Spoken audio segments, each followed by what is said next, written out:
Hello everyone, welcome you all on your channel Ravneet Study Corner. So as you all know that we have started our topic, that is laser, and today is its fifth lecture, and I'm hoping that you have covered your previous four lectures because everything is interrelated. And our today's topic is Einstein's coefficient, and this topic is interrelated with our second lecture, in which I have covered three basic phenomena of stimulated emission, spontaneous emission, and stimulated absorption, and of population inversion. So make sure that you have covered all the previous lecture to have better understanding of this lecture. And before proceeding towards our today's lecture, make sure that you have subscribed to the channel and hit the bell icon as well to get the notifications whenever I upload a new video. So let's start. तो before saying anything about today's lecture, मैं ये मान के चल रही हूँ कि आपने पीछे वाले सभी लेक्चर कवर कर रखे हैं, जिनमें मैंने तीनों फिनोमिनन्स के बारे में बताया था, पॉपुलेशन इन्वर्जन के बारे में बताया था, सो दैट मैं उन सब चीज़ों को यहाँ पे एक्सप्लेन ना करूँ, सिर्फ आज के टॉपिक के बारे में बात करूँ, which is Einstein's coefficient. Okay, so हमने एक असेंबली ऑफ एटम्स लिया है, जैसे रूबी लेज़र था, उसमें एक क्रिस्टल था, तो वो सारा एक असेंबली ऑफ एटम्स था. रूबी क्रिस्टल जो था वो असेंबली ऑफ एटम्स था. तो वही केस लेकर अगर मैं बात करूं कि कैसे असेंबली ऑफ एटम, तो वो जो एक क्रिस्टल है उसी को हम यहाँ पे असेंबली ऑफ एटम्स बोल रहे हैं. तो वो जो एटम है वो थर्मल इक्विलिब्रियम में है. वो जो क्रिस्टल है, क्रिस्टल के जो एटम्स हैं थर्मल इक्विलिब्रियम में कैसे हैं कि जितनी मतलब अब्जॉर्प्शन हो रही है, स्टिमुलेटेड अब्जॉर्प्शन, उतनी ही एमिशन भी हो रही है. तो is in thermal equilibrium with the radiation of frequency nu and which have spectral energy density u nu. तो जो एनर्जी डेंसिटी है u nu is defined as a term which is energy per unit volume within the frequency interval nu and d nu. Okay, तो ये जो terms लिखी हुई हैं मैंने हाईलाइट करके, N1 N2 E1 E2, आई hope आपको क्लियर है कि N1 क्या है, number of atoms on level 1, number of atoms on level 2, E1 first energy level, E2 second energy level. तो ये सब आपको क्लियर है. Okay, so first of all the probability rate of occurrence of absorption transition would be proportional to N1 and U nu. तो जो पहली transition हो रही है, जो अब्जॉर्प्शन हो रही है, वो ट्रांजिशन कहाँ से कहाँ होगी, लेवल 1 से लेवल 2 तक होगी. और ये किसके प्रोपोर्शनल होगी? ऑफ कोर्स जितने नंबर ऑफ एटम्स लेवल 1 में ज़्यादा होंगे उतनी ही हमारी जो है transition from 1 level to 2 level ज़्यादा होगी. एंड साथ ही डायरेक्टली प्रोपोर्शनल है यू न्यू के. तो यू न्यू क्या है? Energy density. ओके, तो मतलब एनर्जी डेंसिटी के भी डायरेक्टली प्रोपोर्शनल है. जितनी एनर्जी डेंसिटी मतलब जितना कोई अनस्टेबल ज़्यादा होगा, जितनी एनर्जी ज़्यादा होगी उतना अनस्टेबल ज़्यादा होगा, और उतनी ही टेंडेंसी ज़्यादा होगी to move from level 1 to level 2. और can say number of transition per unit time per unit volume can be written as N1 B1 to U nu. तो वो मैंने पहले बताया कि डायरेक्टली प्रोपोर्शनल है N1 और U न्यू के, और B12 which is our Einstein coefficient. B12 यहाँ पे एक प्रोपोर्शनलिटी कांस्टेंट है. तो मैंने B12 ही क्यों लिया, तो इसके बारे में बात करेंगे कि B12 इज़ प्रोपोर्शनलिटी कांस्टेंट, और मैं B किस जगह पे लूँगी और ए आइंस्टाइन का कोफिशिएंट जो ए है वो किस जगह पे लूँगी, ये भी एक बात है. तो बी सिर्फ जो भी हमारी फिनोमिनन्स हैं जो स्टिमुलेटेड हैं उनमें बी यूज़ होगा, और जो स्पॉन्टेनियस हैं खुद ब खुद हो रहे हैं उनमें जो आइंस्टाइन कोफिशिएंट यूज़ होगा that will B A. Okay, तो अगर मैं बात करूँ, now let's consider the emission transition of frequency nu when an atom d excites from energy state 2 to 1. अब मैंने बात करी कि पहले जो हमने पिछले पेज पे बात करी कि जो ट्रांजिशन है फ्रॉम 1 लेवल टू 2 हो रही है, और डायरेक्टली प्रोपोर्शनल है N1 के जितने नंबर ऑफ एटम्स लेवल 1 में प्रेजेंट हैं, and directly proportional to energy densities. Okay, और B12 was our Einstein coefficient और प्रोपोर्शनलिटी कांस्टेंट कैन से. और अब जो है हमारे एटम सेकेंड लेवल पे पहुंच चुके हैं. तो अब जो है दो तरह से एमिशन होगी, एक तो स्टिमुलेटेड होगी और एक स्पॉन्टेनियस जो खुद ब खुद हो रही है. और जो खुद ब खुद एमिशन हो रही है वो किस पे डिपेंड करेगी? N2 पे. मतलब कितने ज़्यादा number of atoms level second पे पहुँचे हैं. अगर ज़्यादा नंबर ऑफ एटम पहुँचेंगे तो जो स्पॉन्टेनियस एमिशन है that will be greater. Okay, मतलब ज़्यादा नंबर ऑफ एटम्स एमिट होंगे खुद ब खुद. अब यहाँ पे बात हो रही है स्पॉन्टेनियस की. तो स्पॉन्टेनियस में जो हमारा आइंस्टाइन कॉफिशिएंट है वो ए कॉफिशिएंट यूज़ होगा, और उसके साथ जो सबस्क्रिप्ट लगी हुई है दैट इज़ 2 1। तो 2 1 क्यों? क्योंकि ये जो ट्रांजिशन है that is occurring from level 2 to level 1। Okay, और दूसरी तरफ क्या है, probability rate of stimulated emissions का। और मैंने अभी आपको 2 मिनट पहले बताया कि जो स्टिमुलेटेड एमिशंस होंगे उनमें जो आइंस्टाइन कॉफिशिएंट यूज़ होगा दैट विल बी बी। तो B 2 1 क्यों? Because transition is occurring from level 2 to level 1।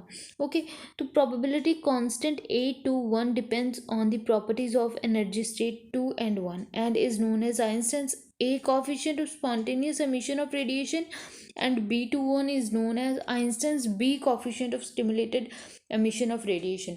तो जो A है वो उसे हम बोलेंगे Einstein's A coefficient of spontaneous emission। ये वर्ड याद रखना, मैंने स्पॉन्टेनियस बोला है, और दूसरी तरफ क्या लिखा है, Einstein's B coefficient of stimulated emission of radiation. Okay, तो स्पॉन्टेनियस कहाँ पे आ रहा है, स्टिमुलेटेड कहाँ पे आ रहा है, ये सब आपको क्लियर होना चाहिए। तो नेक्स्ट जो है ये डेरिवेशन है, as a kind of derivation. ये एग्ज़ाम के पॉइंट ऑफ व्यू से तो इम्पॉर्टेंट नहीं है, लेकिन अगर आपने समझना है कि कैसे ये जो कॉफिशिएंट्स हैं इनकी रेशियो आ रही है तो उसके लिए ये हेल्पफुल होंगी। लेकिन अगर आपको वैसे भी कोई ज़्यादा टफ तो है नहीं, सिर्फ इसमें इक्विलिब्रियम की कंडीशन लिखी है कि इक्विलिब्रियम कंडीशन में क्या होगा, जितनी transition from level 1 to level 2 हो रही है, मतलब from level ground level to excited state, उतनी ही transition from excited level to ground level होगी। From 1 to 2 is equal to from 2 to 1। Transitions जो हो रही हैं वो इक्विलिब्रियम में, थर्मल इक्विलिब्रियम में इक्वल होंगी। तो वही लिखा है N1B12 U nu is equal to N2A21 plus B21 U nu, और यहाँ से मैंने U न्यू निकाल लिया which is our energy density.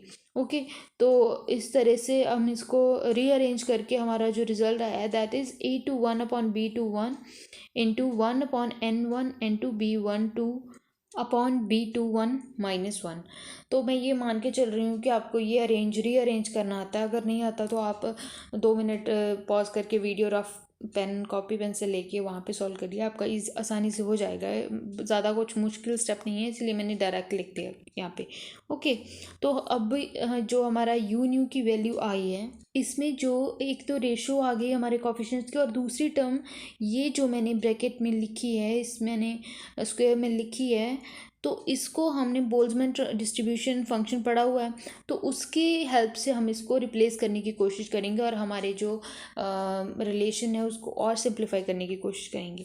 Okay, तो बोल्ट्जमैन ने जो डिस्ट्रीब्यूशन कर्व दिया था, डिस्ट्रीब्यूशन फंक्शन दिया था, हमने अगर आपको लास्ट लेक्चर याद हो तो उसमें हमने पढ़ा था, तो उसमें क्या पढ़ा था कि N2/N1 is equals to e⁻⁻ -E2 - E1 upon KT। तो इसको फिर मैंने x लेकर एक्सप्लेन किया था, ठीक है। तो यहाँ पर अगर मैं H nu is equals to E2 - E1 हमें पता है, जो हमने फर्स्ट लेक्चर किया था उसमें स्पॉन्टेनियस जो स्टिमुलेटेड अब्जॉर्प्शन का जो हमने डेफिनेशन पढ़ी थी उसमें ये एक्सप्लेन किया हुआ है कि ये कहाँ से आया।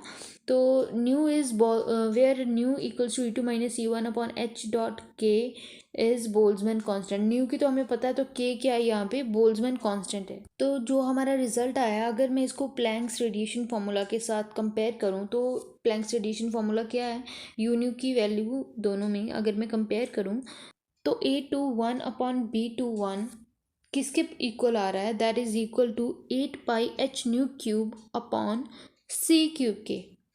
और जो हमारा B 1 2 अपॉन B 2 1 है वो किसके इक्वल आ रहा है, 1 के।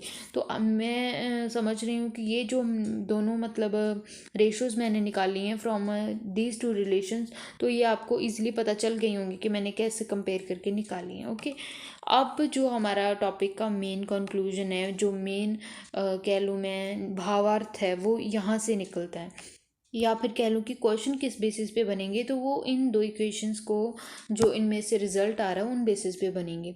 तो ये जो दोनों इक्वेशन है ये थ्योरेटिकल वर्क था जो आइंस्टाइन ने 1917 में कर दिया था, मतलब प्रेडिक्शन 16 में करी, उसके बाद अपने मतलब इक्वेशंस पे काम करते करते 1917 में ये इक्वेशंस दे दी थी कि ऐसा ऐसा होगा।